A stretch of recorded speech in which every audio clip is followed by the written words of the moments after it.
Giving it all we got, giving it all we can, giving it all we got. Oh,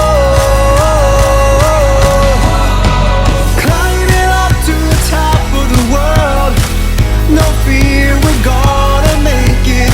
Everything we want is ours. Whoa.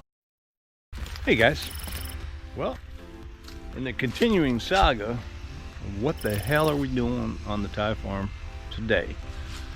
Hey, wow, look, I just noticed the dead tree still has 1, 2, 3, 4, 5, 6 bird nests in it. It usually has 1 or 2 that stay there from the rained out ones, but haven't really had rain. We did have it one day or something, but I guess those birds will still nest even in the dead trees. Well, this is the live one. It's still got 1 nest in it. The wind comes real strong. Well, the nests they're the same birds, the same weavers. Round ball, and then way up high in the tree, you'll see them, the big round ones with the tube that comes down. Those get blown out of the tree and land in the pond all the time. So, anyway, I am excited today, kind of excited, looking forward to it, anticipation, because kabam, I bought my carbon filter water tank. Well, of course I bought the tank, you probably saw that in the previous video, and it's a 5 layers of, you know, you got your rock and your sand and your carbon and what else in there, manganese, and that other Anglese, something like that. I don't know, I can't read that lady's writing, but yeah, so I am going to try and fix it up. I think I'm going to take this, I'm going to move this, by the way, heavier than shit. It was a beast to get back here, but and when I'm totally finished, I'll give you a cost breakdown of everything, but that alone by itself is like, it was 9,800. But oh, I'll give you 300 baht off, so only 9,500. Yeah. But hey, man, if it does the job, I'll pay it.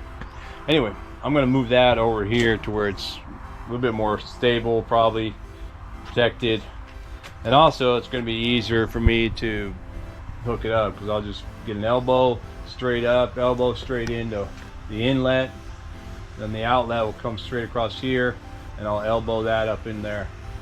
Boom. And I bought a couple of other things I need. You know, I clearly didn't know enough about everything. I'm gonna put my fan on here. I should have known. I should have looked that up, because I saw some things, you know, like where all the pumps and all the water stuff is at the hardware store, the Global.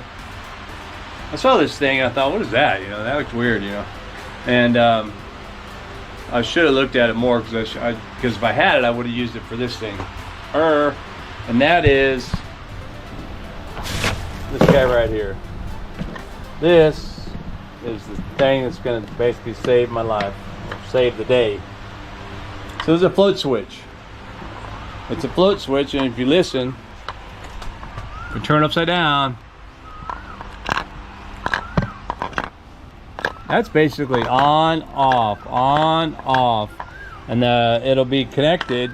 Well, I'll have it in here, you know, hanging to my desired height, and it'll actually just it'll float down, hang in the middle or whatever, hang far as I want.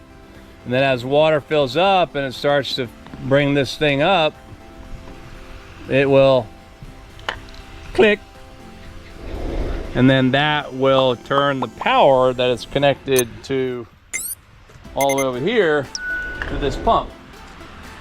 I was worried that I might have to buy a new pump. I was like, am I gonna have to do that, or am I gonna have to turn this thing on and off all the time? I don't want to do that, man.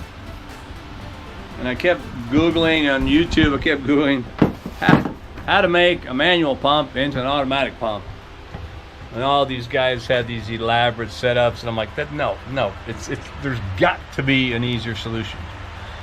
And then I looked at, you know what, how to automate my float, because I do have the you know, like the toilet bowl float in there, but I'm not going to use that. It comes free when you buy the tank, but I'm not going to use that. Or no, I am going to. Nah, I guess I could use them both. But I don't really need that, I don't think.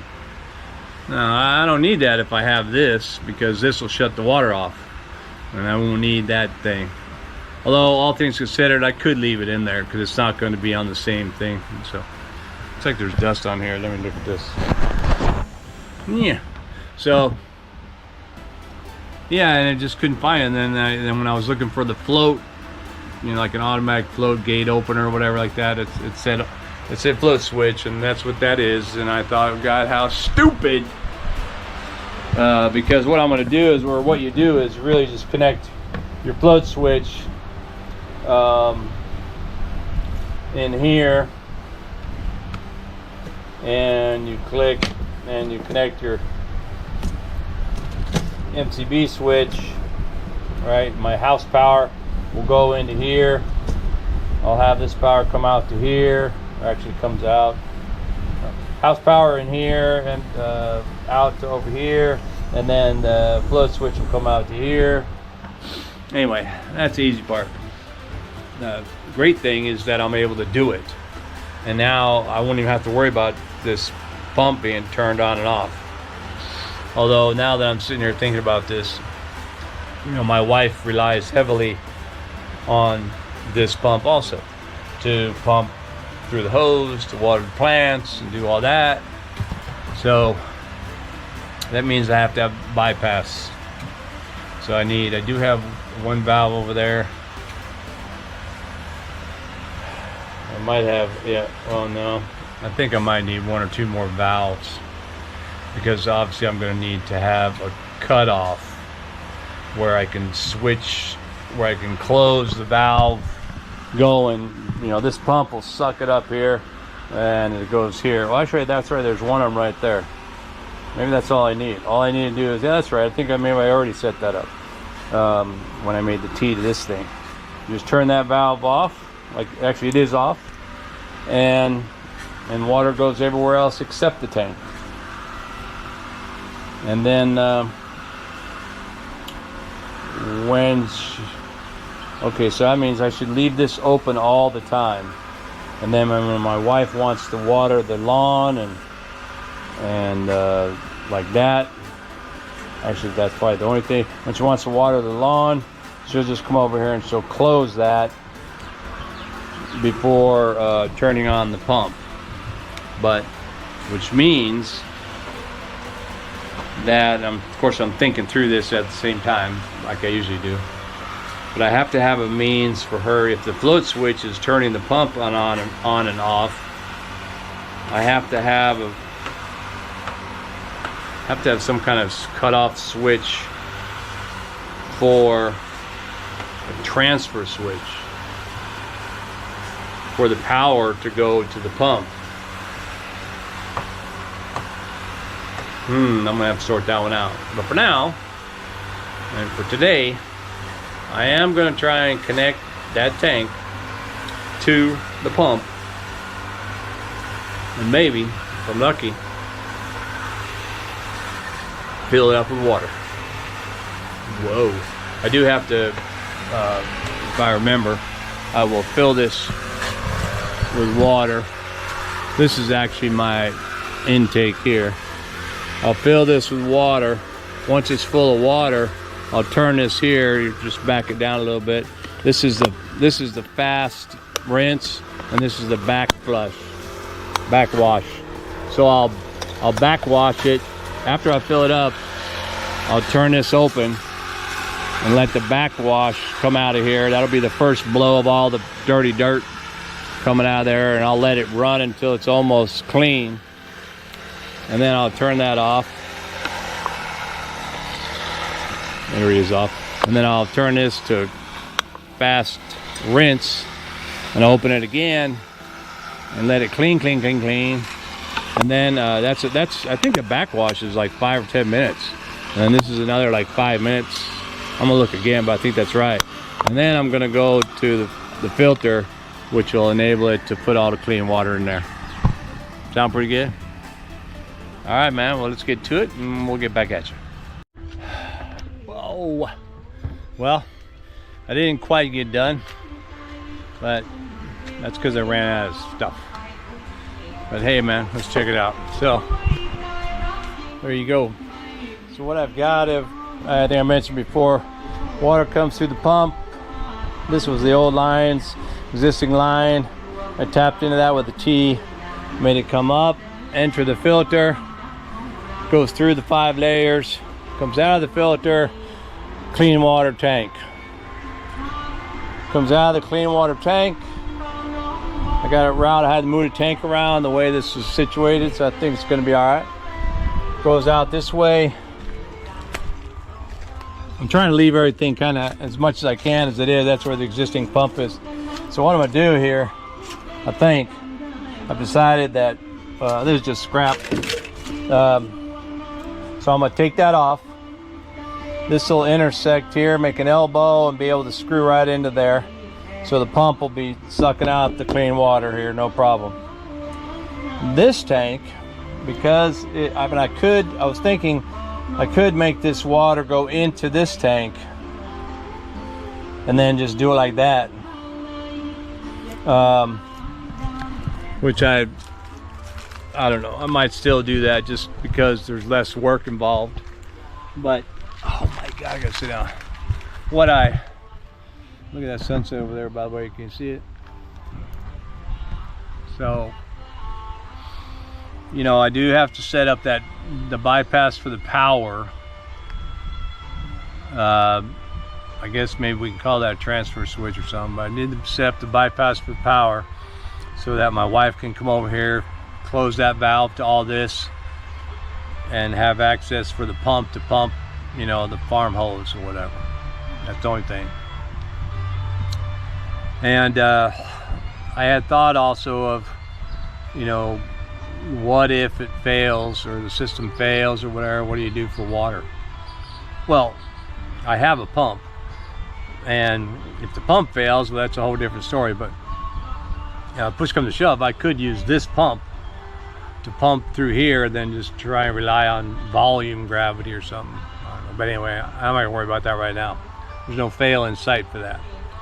However, all things considered, you know, maybe you can see them, you know, my 3 tank setup. So that filter setup is going to be obsolete, right? I'm going to take that down. I got glue all over my hands. I'm going to take that down because I want that space. I want to recover that space for the shop. That was the whole point of once this was finished. The point of making this so you never have to worry about turning things on and off again goes back to trying to make my wife's life easier. Although she doesn't even think about that, doesn't worry about that. She just worries, does it work or not? And then and of course she always worries about backup, like, oh, my system's gonna fail, so what am I gonna do with the backup? So I thought what I'd do is when I break down that stuff, and I thought of it before anyway, but over here, just underneath these trees or whatever, those are 4 rings each. 1, 2, 3, 4. 1, 2, 3, 4, 5. Those are 5 rings each. But the bottom one is kind of buried halfway through cement, so it's no good. So anyway, I'm gonna take rings. I'm gonna stack them about, I guess, as high as I can, man. I'll probably try and stack them about 8 or 10 high if I can. Maybe 6 or 8 right here off to the side. And then I thought if I disconnected that blue tank, I could set the blue tank out here as well, you know, kind of on an elevated iron platform or something like this. So I'd have the blue tank out here, and then I could set that tower up and then just make that one tower a filter tower. Go ahead and do my old style of you know, rocks and sand and fine sand and charcoal, and use that and or even rainwater, and use that as a backup. Just keep that blue tank full. Something like that. I mean, I couldn't keep it full all the time because the water would go bad, right? So I'd have to empty it from time to time, which I suppose ain't too bad. But what I need to do, if I'm going to do that, I need to create another bypass for the pump from that valve, or from this one, before it goes into this tank, or before it goes into the filter, a bypass that will send it, you know, to that cement tank, so that cement tank can fill up. Which might be a good idea anyway. I mean, I do have this small one, but maybe even the small one I can take down. That's been there for 20 years probably. So, and it still works fine. That water, I remember, you know, when I did my 3-glass water test, which I would, each tank I set water out so that the charcoal tank, you know, the water stays that color. The first tank, they're all clear, but then the first glass turns orange, and the second glass a little cloudy, third glass stays clear. Well, when I put that water in there, it also stayed clear, and that's never been changed, that old tank over there. It was like 20 years. Go figure. So, I mean, you know, if I put those small rings, a really tall stack up here, I could probably do that, because otherwise I was asking myself, what am I going to do with all them damn rings, man? Do I need to smash them all to a pulp? They're all wired up, so you can't just break them down to cement. You have to grind and cut through all the metal, and I might as well see if I can get them out fairly intact and go ahead and restack and re-cement out here. But anyway, I gotta buy more blue pipe for that connection, and I gotta buy a quick disconnect for this one. That's what I think is important about these deals, is that this quick disconnect will enable me to back this out if I need to change it. I don't have one on this piece right here, but I'm gonna put one as it goes to the pump, so I can disconnect the pump. This one these two disconnect the tank from everything, and this one disconnects, you know, the tank just from this. So anyway, we're getting there. We are almost at launch. So tomorrow, oh yeah, and what I realized when I had the breakers, I need to buy that too. I might wind up buying a box, but you know, when you put the breakers in, you have that little bar that this slips on and clips down to inside the breaker box. You know, click click. I don't have that. I mean, I could mount these two to a piece of wood, you know, with some weird bracket or something, but I need to have I'm probably gonna have to buy me a little breaker box like they had in the front gate, just enough for them 2 or 3 maybe, with a total breaker switch or something, cutoff switch. Anyway, I think I watched enough videos about this and seen 100 different systems that people have, most of which have these same kind of tanks, but some of them are set up for city water, meaning they'll have like one tank that's just stones, another tank that's just sand, and one tank that's just you know, granulated charcoal or whatever, activated charcoal, just like my big setup over here. And they're doing that so that they can actually drink that water and, you know, and have no problems with it. And then you have other systems where, like mine, this tank is a 5-layer or a multi-layer system. What's it called? Is it MLS? No, it's MMS. I think it's something like multimedia layers or something like that. But anyway, and then there's even other systems. The ones that predominantly appear for well water and for well water specifically, my kind of well water, are these systems. And I'm anxious to get it going and to see just how it sits. So I'm gonna water sample my, my charcoal water, the water I normally take right now. I'm gonna put my sample glasses out with that after or right before I disconnect, and then get this going, and then run the samples of this, visual samples, to see if there's any difference. I have a feeling there's probably not going to be a whole lot of difference. I'll be super happy if this is even better. And if it looks like it does need a little extra, well, that's the idea, is that down the line on the, towards the house or closer to the house, or maybe between here and the small knockdown house, or hell, right around the corner here, or even right here, I don't even care. I could add the, triple filter system that you normally have, where you can use that to finally get everything out and have that drinkable water. And hell, you could probably bottle it and sell it. But in the end of the day, I think I did a pretty good job. We're doing it myself here on the Thai farm. Anyway, rambling on. Time to go to the Quitio show. It's been several days, so pretty cool. All right, man. Thanks for watching. Hope you found that interesting. If you have any feedback and tell me I'm doing it all wrong, then go ahead. Go ahead. Just call me Sir Laugh-A-Lot. And keep watching. And I'll get back at you with more water improvement projects here on the Banal.